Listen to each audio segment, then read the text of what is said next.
Hello, everyone. My name is Ashley Novak, a partner manager here at ShipBob. I'm excited to introduce to you all Max Erickson.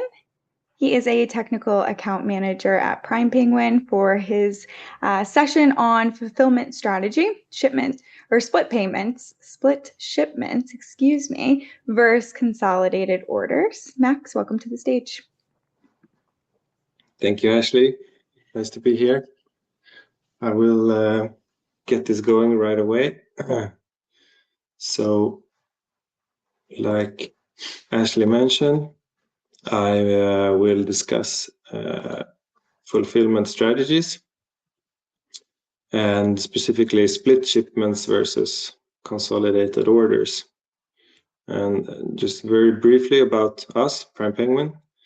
We connect the world's e-commerce by removing logistic barriers.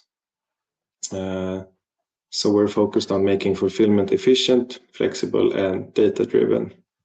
And the idea is to provide one platform to connect all your web shops, ERPs, 3PLs, and accounting systems with automated order flows, inventory, and reporting. So the idea is to enable your fulfillment strategy from end to end using Prime Penguin. So let's move on to fulfillment strategy. And this is, of course, extra important for your Black Friday, Cyber Monday strategy, since it puts all parts of your operations under pressure. And very, very small inefficiencies can become huge when you're handling thousands of orders at the same time. And the choices you make will impact your speed and your cost and your customer satisfaction. And ideally, we always want to deliver fast, but it also has to make sense for your margins. So we need to think about this strategy before we start fulfilling our orders. And the goal isn't just to deliver fast, but to deliver smart with regards to our business goals. So we have two different approaches to the same challenge, and to make it a bit easier to understand, we have split this in two different clients, you can say. So one client has a low average order value and consolidated orders as a fulfillment strategy. And the other client has a high average order value and the splitting shipments to ensure a faster shipment. So we have the same challenge, but different priorities. And what are the metrics that we look at from our own Black Friday and Cyber Monday clients? So we have the shipping cost, we have delivery time, margins, and of course, customer experience. And these are all key factors that define your performance with regards to your business goals. And all of these are important, of course, to any business that needs to fulfill goods.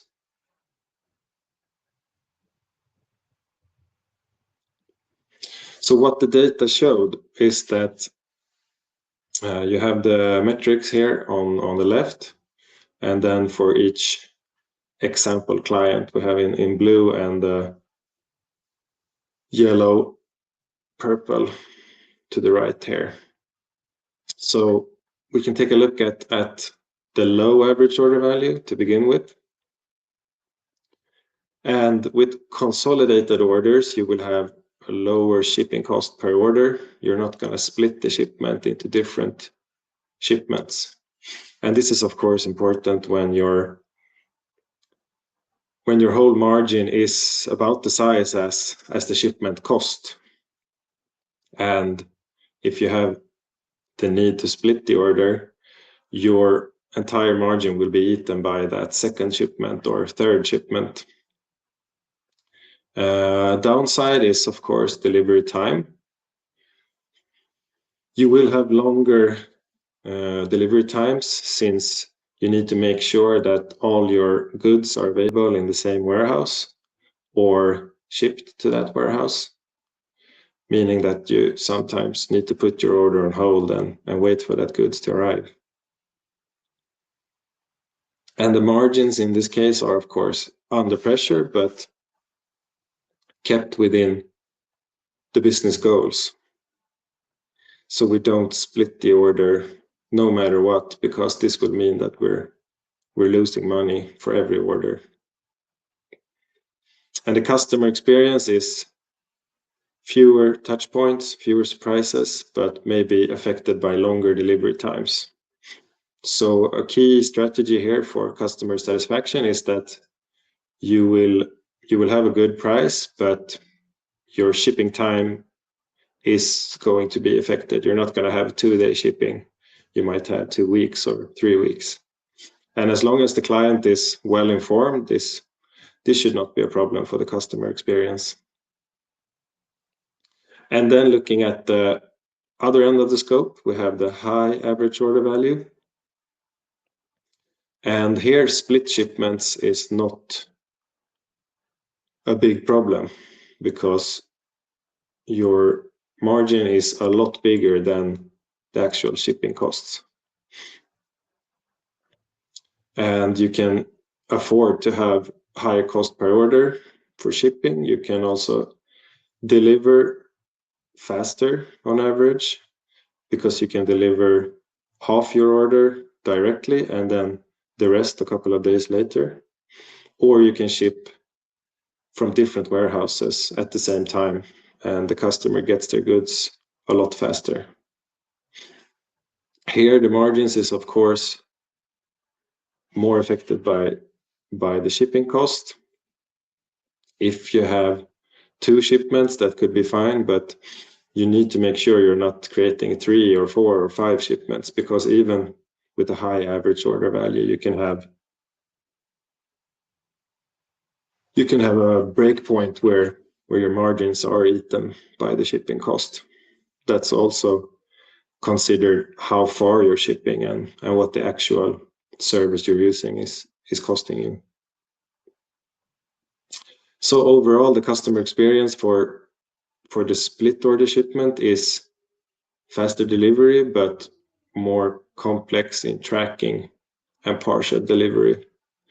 And partial can also negatively affect customer experience because this will make the customer, maybe they need to go pick up their package multiple times, or there could be some confusion, etc. So let's move on.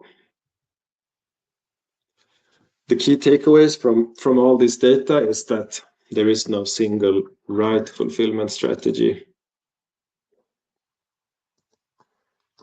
And split shipments can be a great tool for speed and product availability.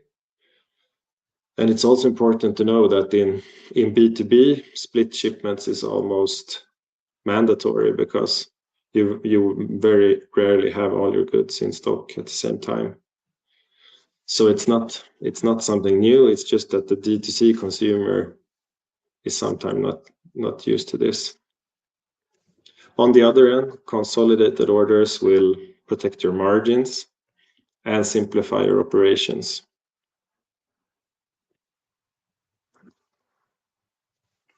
So our recommendation is to make sure that you set up your strategy far ahead of the peak season and test it out to make sure how this affects your margins when orders are coming in the thousands.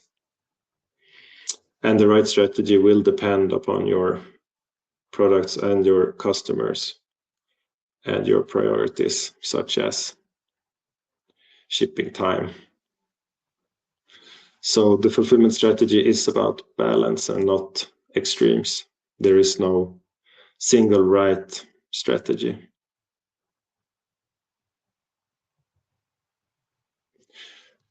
So thank you.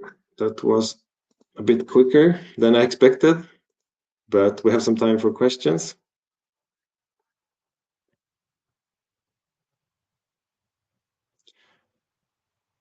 I can't hear you, Ashley.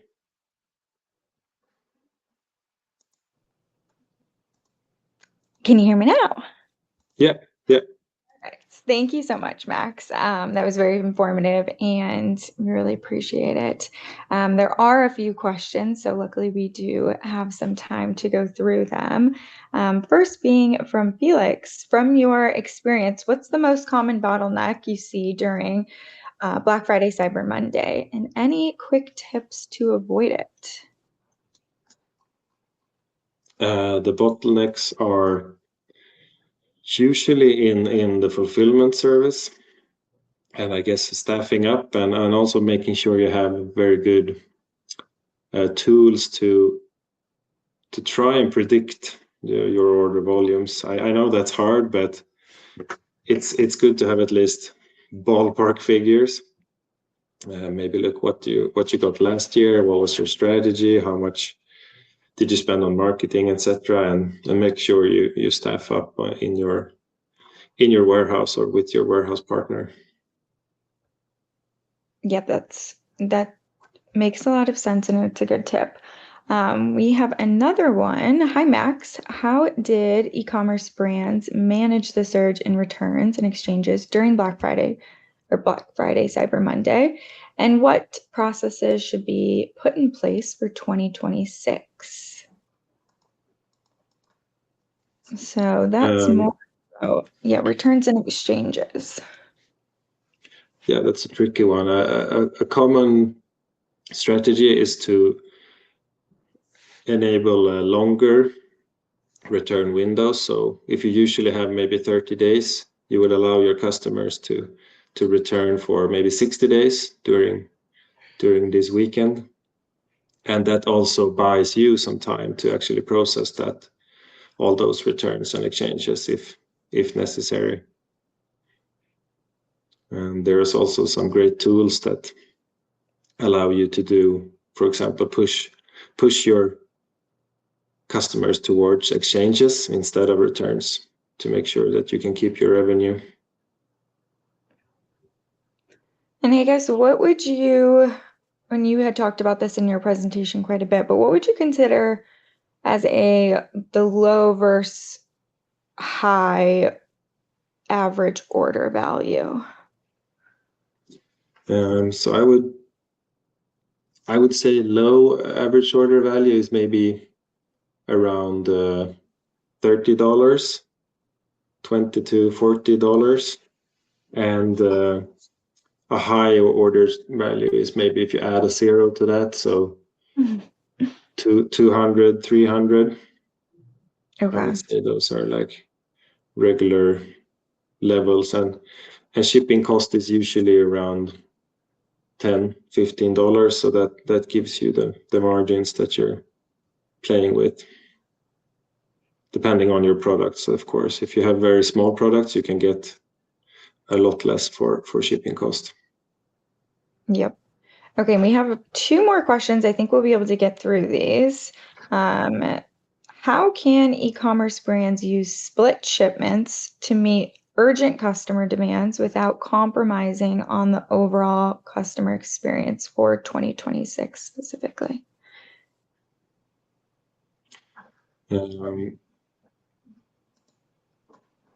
Let's see. Can you repeat again? I'm trying to read it, but I can't find it. Definitely. So the question is, how can e-commerce brands use split shipments to meet urgent customer demands without compromising on the customer experience?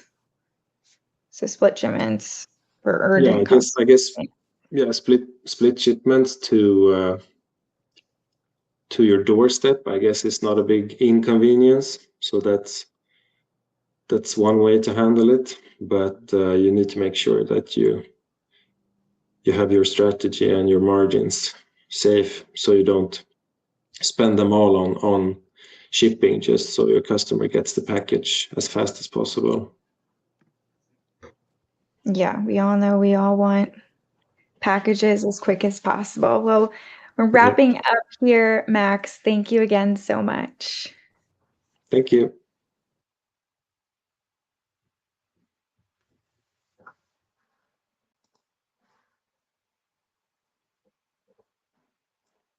Okay. Can you hear me, Ashley?